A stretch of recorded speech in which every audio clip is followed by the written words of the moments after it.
Hej, tu Sysia, witajcie na kanale Red My Lips Art. Zapraszam Was dzisiaj na makijaż kosmetykami z Project Pan. Będę chciała wykonać sobie full make-up używając wyłącznie, albo w miarę możliwości tylko tych produktów, które mam w projekcie i które zużywam aktualnie, więc to będzie odcinek pełen pomysłów na to, jak zużywać Wasze kosmetyki. Zapraszam Was serdecznie do oglądania. Żeby o niczym nie zapomnieć, na początku wyciągam sobie wszystkie produkty, które mam w projekcie.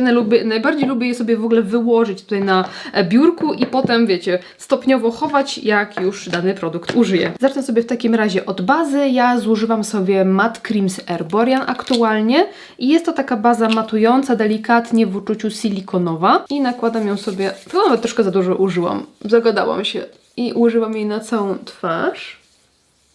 Troszkę ściągam nadmiar, bo akurat baza nie lubi być zużywana w nadmiarze. Im więcej bazy użyjemy, tym gorszy efekt możemy osiągnąć. I mam jeszcze teoretycznie resztkę takiej mojej mieszanki podkładów, którą właśnie robiłam sobie do zużycia, ale ja zauważyłam, że ona nie za bardzo się klei z tą moją bazą. Może użyję tak czy siak, ale ze świadomością, że będę musiała ten makijaż w połowie dnia właściwie zmyć. Widzicie, no tutaj nie dopilnowałam tego, że te formuły się kleją, nie kleją, bo to jest taka moja własna mieszanka, żeby coś tam sobie, wiecie, pozużywać z moich podkładów takich roboczych, powiedzmy. No i tak, wiecie, nie wyszło akurat, nie za bardzo się klei po prostu z moją bazą. Tutaj mam gąbuszkę z Glam Shopu i sobie tą gąbuszką tutaj rozklepię wszystko. I teraz mi się przypomniało, że zapomniałam go przyciemnić delikatnie, bo ta mieszanka jednak jest dla mnie aktualnie za jasna. No i wypada jak wypada, tak jak widać. Troszkę za blado, no ale najwyżej nałożę trochę więcej bronzera. Może jakoś uda mi się to uratować. I teraz korektor, gdzie ja go mam? Tutaj korektor totalny zakrywacz z Glam Shopu. Pod oczko jedno, drugie i na moją bubę. I też rozklepuję sobie gąbuszką. Tutaj akurat z tym korektorem będzie ciężko tak go więcej zużyć i szybciej, bo on jest mocno kryjący. Niemniej, wiecie, da się korektory po prostu nakładać na całą twarz. Można je delikatnie kolorystycznie zmienić, dodając na przykład jakiś ciemniejszy podkład czy przyciemniacz i zrobić sobie z nich po prostu podkład. I tak też nieraz zużywałam sobie korektory, po prostu używałam ich na całą twarz. Może jak zużyję sobie tą mieszankę podkładów, to zrobię tak sobie z tym korektorem. Zobaczę, jak będzie mi się, że tak powiem, paliło pod nogami, żeby szybciej to zrobić. Bo na początku jest fajnie, zużywamy sobie, ale dochodzimy do takiego momentu, gdzie już po prostu mamy troszkę dosyć danego produktu i mamy ochotę go przycisnąć i szybciej zużyć. Na razie ja jeszcze tak nie mam, ale wiem, że tak bywa nieraz. I teraz bronzer, ja zużywam sobie Moon Touch od Stars w odcieniu 02. I tutaj pędzelek Glam Shop T139. Rozprowadzam sobie na początku tak na policzkach wstępnie i jak już mam mniej produktu, to zaczynam blendować i widzicie, że tak go dosyć obszernie tutaj nakładam na praktycznie cały policzek, no bo właśnie chcę wyeliminować ten efekt takiego właśnie bardzo bladego lica, więc nakładam sobie go, tak wiecie, trochę więcej niż by się można było spodziewać. Tutaj tak ostrożnie trochę z tym czołem, bo mam chustkę. No, jest całkiem. Może jeszcze suchym sobie troszkę bronzerem doporządkuję te odcienie. Ale póki co wydaje mi się, że jest gitóweczka. No, nie jest źle, tak jak się patrzy na szyję. Nie jest źle, ok. Ale tu mi jeszcze ciutkę zostało. To może sobie jeszcze troszkę dobuduję policzki. I troszkę nosek. Wracam do gąbuszki i rozklepuję sobie całość. Taki bronzer też można sobie nałożyć na przykład na oczy, ale ja akurat nie mam takiej potrzeby. Jeszcze nie wiem, co będę chciała robić na oczach, więc wolę sobie tutaj zostawić taką, wiecie, czystą kartę do działania. I teraz właściwie mam ochotę sobie zrobić brwi, więc sięgam po moje ulubione duo aktualne, czyli pisaczek NYX Lift and Snatch i dorysowuję sobie pojedyncze włoski. Takim linerem też możecie sobie rysować kreski. One nie będą bardzo mocne, ciemne, wiecie, czarne, a właśnie takie delikatne. Więc jak lubicie, to takie pisaczki do brwi też się do tego nadają. I żel, powiem Wam, że już tak widzę, że Zaczyna mi ubywać tego żelu. Fajnie. Spodziewałam się, że znacznie dłużej będzie to trwało. Znaczy tutaj wciąż jest tego żelu jeszcze trochę, ale no myślałam, że do końca roku będę go zużywać, a on już naprawdę taki już jest, ta szczoteczka już nie jest taka aż obklejona tym żelem.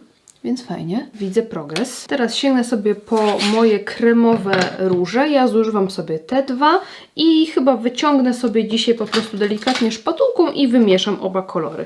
Czyli nabieram sobie trochę tego i trochę tego. Cyk. I ja często używam tego zamknięcia od tej paletki jako mojej takiej właśnie podkładki, na której sobie wszystko rozcieram. Tu wychodzi taki ładny odcień. I użyję sobie też tego pędzelka po bronzerze. No zobaczcie, śliczny jest. Taki ciepły róż z delikatną taką świetlistością. Śliczny, pikny jest. I znowu wracam sobie do gąbuszka i rozklepuję jeszcze raz całość, żeby nie było mocnych granic i żeby nie było po prostu za mocno, za różowo. Dla mnie w ogóle mieszanie róży i posiadanie w projekcie kilku różnych odcieni było game changerem. Wiecie, każdy jest inny i każdy ma inne potrzeby. I ja przez to, że lubię malować różnie, że za każdym razem wybieram inne kolory, że raz lubię chłodne, raz lubię ciepłe, raz mocne, raz delikatne, to jednak ten róż jako takie, wiecie, taka spójna kompozycja, no robi różnicę, kiedy jest dopasowany idealnie do makijażu. Tak jak bronzer, czy podkład, czy korektor, jakieś tam rzeczy do brwi, one mogą, wiecie co, być dla mnie cały czas takie same. Tak właśnie te róże tutaj u mnie zrobiły różnicę, że dużo łatwiej mi się jakby funkcjonuje w projekcie, kiedy mam tych róży po prostu jakiś wybór, chociaż jeden cieplejszy, jeden chłodniejszy. Sięgam sobie po puder, tutaj używam Sensum Mare Algotone i może jakiś taki duży, puszysty pędzelek na początek i rozklepię sobie na całych policzkach. Przy okazji mogę sobie nałożyć trochę na powieki, bo będę później robiła jakiś makijaż oczu. To będzie on trwalszy. Także rozklepałam sobie wstępnie pędzelkiem i teraz sięgam po gąbeczkę, po puszek raczej i doklepię sobie tego pudru trochę więcej w strategiczne miejsca, czyli u mnie głównie tutaj strefa T. I chwilowo będę wyglądać jak córka młynarza, ale to dobrze. Niech sobie chwilkę to posiedzi na twarzy, zaraz to sobie strzepnę. Sięgnę sobie po bazę, pod cienie, bo tutaj już zacznę chyba sobie kombinować coś tam z makijażem oka. Jeszcze nie wiem, co będę chciała. Zaraz Wam pokażę, jakie kosmetyki mi zostały do użycia i coś sobie wymyślimy. Oczywiście to też jakby nie ma konieczności, że za każdym razem musimy wszystkich kosmetyków użyć, bo one czasami nie będą do siebie w ogóle pasować. Tak jak ja mam na przykład czerwoną maskarę w projekcie i mam dwie takie ciemniejsze pomadki, taką i taką. I dla mnie już połączenie takich pomadek i czerwonej maskary już będzie tak średnio, już będzie too much, więc trzeba kombinować. I ja sobie, wiecie co, chyba zacznę w ogóle od mojego różu takiego prasowanego z Vivy, bo on właśnie stworzy mi taką delikatną już bazę pod dalsze cieniowanie. Także biorę sobie taki duży pędzelek i będę używała sobie po prostu tego różu jako cienia do powiek. Zobaczcie, że on na powiekach nie daje jakiegoś bardzo mocnego efektu, zależy też ile się go nałoży, ale on jest taki, no wiecie, półtransparentny, więc jako taka, wiecie, wstępne właśnie cieniowanie to jest petarda. Widzę, że właśnie jak się używa w ogóle pędzelka, to on tak się mocno pyli. Jednocześnie mam wrażenie, że tutaj zrobił mi się hard pan. Nie wiem, czy nie będę musiała go jakoś tak lekko zeskrobać. Czekajcie, sprawdzę to od razu, bo tutaj mam wrażenie, że się nie chce nakładać w tym miejscu, więc trochę sobie zeskrobię i zobaczę, czy pod spodem jest taka warstwa, wiecie, bardziej nabieralna. Nie wiem, jak to nazwać. Nie, zobaczcie, tu się nie chce to za bardzo. Nie, to chyba wszystko jest takie po prostu zbite mocno, bo dłubię i nadal nic tam się nie dzieje, więc prasuję z powrotem. Naprawione. Ale zobaczcie, bo tutaj dookoła jest taki różowy, a tu taki w innym odcieniu. I myślałam, że to jest po prostu hard pan. No ale się myliłam. Bo się nabiera. Bo dłubałam i dalej było to samo. Ciekawe, skąd się zrobiło tak. To jest taki inny odcień, nie? Także dzisiaj stosuję jeden z takich trików właśnie na zużywanie produktów niezgodnie ze swoim przeznaczeniem, bo tutaj używam sobie różu na oczy. A to wiecie, tak samo można zrobić z bronzerem czy z rozświetlaczem. To jest taki, wiecie, standardzik, szczególnie dla osób w projekcie. I wezmę sobie jeszcze trochę tego różu, tym dużym pędzelkiem, którym nakładałam puder i dołożę sobie jeszcze trochę tutaj tego odcienia, żeby mi się tutaj fajnie sklejał z makijażem oka. I wiem, że to na razie wygląda przerażająco, ale trust the process, będzie dobrze. Będzie pan zadowolony. Wracam do gąbuszka i puszek. Ale widzę, że wciąż mimo nałożenia bronzera i róży i tak dalej, jest taka tutaj różnica między kolorem twarzy i szyi, więc mam taki sposób, że tutaj mam podkład w pudrze z Glam Shopu, ten jakiś tam ekspresowy on był, czy już nie pamiętam jak on się nazywał. I dołożę go sobie troszeczkę, żeby minimalnie przyciemnić te najjaśniejsze partie twarzy, żeby się trochę lepiej tutaj skleił. O, już jest lepiej, już nie ma takiej bladości bijącej, której nienawidzę. Nienawidzę. Po prostu wolę, żeby podkład był za ciemny, żebym tam boczki troszkę rozjaśniła korektorkiem, niż żebym była taka blada i się mocno ta twarz odcinała od szyi. Jakby, bo w sensie w samej bladości nie ma nic złego, tylko nie lubię po prostu tej takiej, wiecie, jak się tak różni od siebie szyja i dekolt i twarz. Ok, co tu mam jeszcze do używania? Mam jeszcze rozświetlacz, więc wykręcam go sobie i nakładam trochę tutaj na kciuk, rozklepuję sobie między paluszkami, między dwiema dłońmi i będę w ten sposób sobie wklepywać tutaj w kość jarzmową, żeby było takie lekkie rozświetlenie.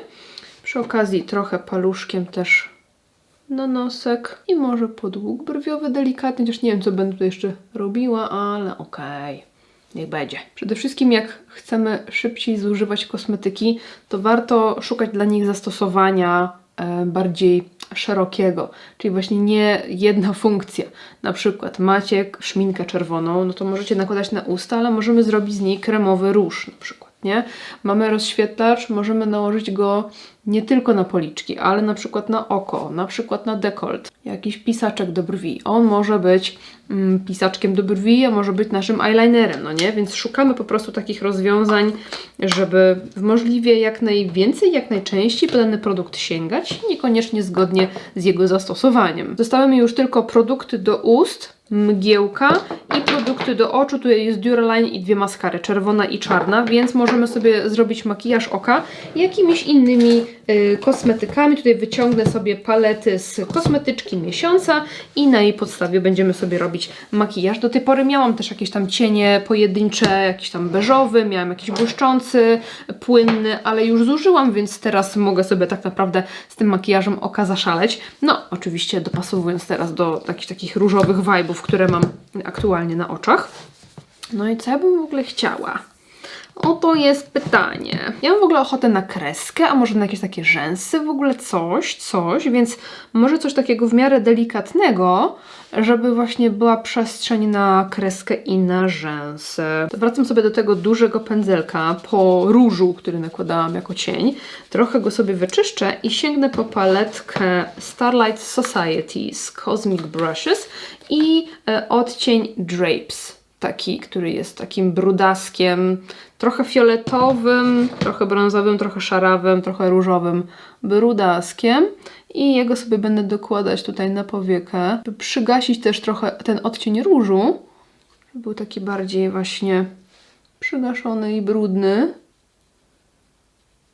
Na całą powiekę i zaraz nałożymy sobie jakiś błysk do tego. I dolna powieka, zobaczcie, duży pędzelek, więc to jest taka mega szybka praca, trochę chaotyczna, ale tutaj nie będę robić żadnych takich mega precyzyjnych rzeczy, więc mogę sobie pozwolić na duży pędzelek. Wziąłam sobie jeszcze czysty, żeby ładnie sobie wszystko rozmymłać, żeby makijaż był ładnie rozmymłany. Wezmę sobie paletkę Moonlight Muse z Altitude i ten beżowy cień Stone. Tym samym pędzelkiem delikatnie podłóg brwiowy do doczyszczenia i tutaj troszkę przy nosie. I ta sama paletka, odcień Astral, taki błyszczący, metaliczny. Zobaczcie, rose goldowy, delikatnie. Odcień na całą powiekę.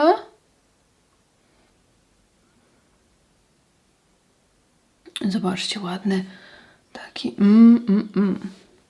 Trochę mi ten cień przypomina cienie kryształowe z Glam Shopu. On jest taki, że jest błyszczący i ma tak błyszczący, ma tak jakby taflowo-drobinkowy, wiecie, połączony, pomieszany. I ładnie to wygląda. Można też go sobie tak zbudować, wiecie, tak wklepać w formie drobinek, a można go dołożyć więcej. Właśnie jest taka tafla dosłownie. I dołożę sobie też na dolną powiekę. Taka dzisiaj jestem różowa dziewczyna. I skoro mam do wykorzystania jeszcze płyn Duraline, to może z niego zrobię sobie kreski i użyję sobie do kresek może cienia Eclipse, czyli tego. To jest taki bardzo brudny, zszarzały fiolet. Biorę sobie kropelkę, moczę sobie w nim skośny pędzelek i nabieram delikatnie z brzegu i maluję kreskę. Trochę daleko mam to lusterko. Wróć! Leslie, wróć! Chodź tutaj do mnie. To może jeszcze odrobinę, bo trochę chyba za jasna jest. Bell Sleeves z paletki Starlight Society. Czasami czuję, że muszę być tak mocno skupiona na tym, co mówię, bo wiecie, no używam bardzo wielu kosmetyków, każdy ma jakąś nazwę, każdą trzeba przedstawić i gdzieś tam to się myli, zapomina, gdzieś tam mózg się wyłącza. Powiem Wam, że czasami czuję aż taki stresik, zanim powiem na przykład, że używam tej i tej palety, to czuję taki stresik, nie? Że muszę się skupić na tym, jak ona się faktycznie nazywa, bo tych nazw jest miliard i te wszystkie nazwy są takie trudne i skomplikowane a ja no z reguły raczej pamiętam nazwę paletki, ale czasami nie pamiętam i gorzej z produktami do ust. W ogóle ile dostaję pytań, co mam na ustach na przykład w danym makijażu, szczególnie na Instagramie. Co masz na ustach, co na ustach, co na ustach. Słuchajcie, jak wy myślicie, że ja pamiętam, to się grubo mylicie. Nigdy. Ja, jak ktoś mnie pyta na Instagramie, czego użyłam, to staram się bardziej przypomnieć, w jakim filmie go użyłam i wtedy idę na YouTube'a do tego filmu i szukam w opisie, co to jest, nie? Także to nie jest tak, że ja pamiętam, co mam na ustach, bo za dużo tych makijaży robię i też, no one nie są aż takie, w sensie nie widać aż takiej, no niektóre rzeczy są może charakterystyczne, ale wiecie, po jakimś tam czasie, po kilku miesiącach, lampka zgasła, po kilku miesiącach będę pamiętała, czego ja użyłam w życiu. W życiu. Więc dobrze, chociaż jak pamiętam, w jakim odcinku był dany makijaż, to jestem w stanie po prostu pójść na YouTube'a i poszukać, ale no wiadomo, troszkę to czasu zajmuje, żeby to odgrzebać. Jak zwykle zapominam, że mam herbatkę. Dobre i smaczne. No i jak widzicie, robię sobie te kreseczki tylko w zewnętrznych kącikach i one są takie bardziej poziome. No nie wiem, co w nich jest, ale ostatnio mnie tak urzekają takie kreski i jakoś tak te oko wygląda na takie troszkę smutne, a troszkę tajemnicze. Nie wiem, jakoś tak fajnie to wygląda. Kiedyś to lubiłam takie właśnie bardzo strzeliste, żeby trochę unieść tą opadającą powiekę. A teraz nie wiem, nie zależy mi na tym w ogóle. Ludzie się zmieniają, słuchajcie. Także biorę sobie zalotkę, podkręcę sobie rzęsy i wytuszuję maskarą i użyję sobie czarnej, bo ta czerwona tutaj do niczego mi nie będzie pasowała. I usta ogólnie, te produkty, co mam, to też tak mi średnio chyba będą pasowały, ale pokażę Wam, co czasami robię, żeby właśnie sobie ten kolor ust dopasować. Bo, no wiecie, chcę używać tych kosmetyków, żeby je szybciej zużyć, ale często mi odcienie nie pasują. No i co ja robię? Mam takie magiczne sztuczki. W ogóle a propos takich magicznych sztuczek. Macie na przykład jakąś maskarę, której nie lubicie, albo jakąś kolorową, ale kompletnie, no po prostu chce się ją zużyć, nie? To też jest taki trik, żeby po prostu nałożyć sobie jako baza, powiedzmy, czyli pierwsza warstwa na przykład tego koloru, a potem nakładacie standardową czarną na to i jakoś tam się Wam zużywa ta maskara. Także, ale to tylko wiecie, w sytuacji, kiedy, no nie wiem, kończy Wam się termin ważności tego produktu i naprawdę chcecie zużyć i nie zależy Wam na tym, żeby mieć akurat taki kolor na przykład na rzęsach, To też jest taki trik, że możecie sobie nałożyć jedną warstewkę na przykład kolorowej maskary, czy jakiejś tam innej, jakiej nie lubicie, a na wierzch po prostu Waszą standardową, ulubioną. I powolutku, ale ten produkt się zużywa na pewno szybciej niż gdyby leżał. Mam w ogóle ochotę na jakieś może sztuczne rzęsy dzisiaj, co? Jakoś tak mnie jakoś coś ciągnie. Dobra, niech sobie wyschnie ta masakra i my przejdziemy sobie do ust. No i tutaj w związku z tym, że mamy takie troszkę różowawe klimaty, to nie za bardzo widzę na przykład taki rudy odcień, nie? Zobaczcie, takie coś, no tak średnio tutaj, nie? Tak, no po prostu nie, no bo tu jest różowo, a tu jest rudo. Nie pasito, nie pasito. Ten może już troszkę bardziej, ale ja nie wiem, no nie, też on troszkę jest taki, no ten już bardziej by pasował. Ale ja uważam, że żeby ta kompozycja wyglądała fajnie, to przydałoby się coś takiego bardziej brudnego, zgaszonego, jakiś na przykład chłodnawy brąz. No i zobaczcie, ja mam na przykład konturówkę, która też jest ciepła, która jest taka, nie? Więc co sobie z nią zrobić? Ja bardzo często sobie kolorki po prostu mieszam i miksuję i właśnie zrobimy sobie makijaż tymi produktami, ale dodamy do nich coś, co sprawi, że będą miały taki odcień, jak bym chciała. I tutaj na początek wkracza niebieska konturówka. Wiem, szokujące. Niebieska kredka do oczu. Najzwyklejsza niebieska kredka do oczu. Robię sobie kontur tą niebieską kredką. Celowo nie zmywam, tutaj mam olejek do ust, nie zmywam go, żeby łatwiej mi było wszystko blendować. I na to nakładam sobie moją brązową. I zobaczcie, że robi się taki fajny, chłodny brąz z tego. Już Wam kiedyś ten trik pokazywałam, ale wierzcie mi, że wciąż go używam i kombinuję z tymi konturówkami. Jak chcę sobie delikatnie zmienić kolor. Wiem, że dla niektórych to będzie, wiecie, za dużo kombinowania, zabawy. Dla mnie to jest fajny sposób, żeby zużywać kosmetyki, nawet jak nam nie do końca pasują w danym makijażu. I po prostu dla mnie to jest zabawa. To jest frajda. Niektórzy wolą, nie wiem, wyrzucić albo nie używać, a ja wolę tak. Mi tak odpowiada. Także słuchajcie, dolna warga. Zobaczcie, pięknie się miesza ten kolor ze sobą. I jest naprawdę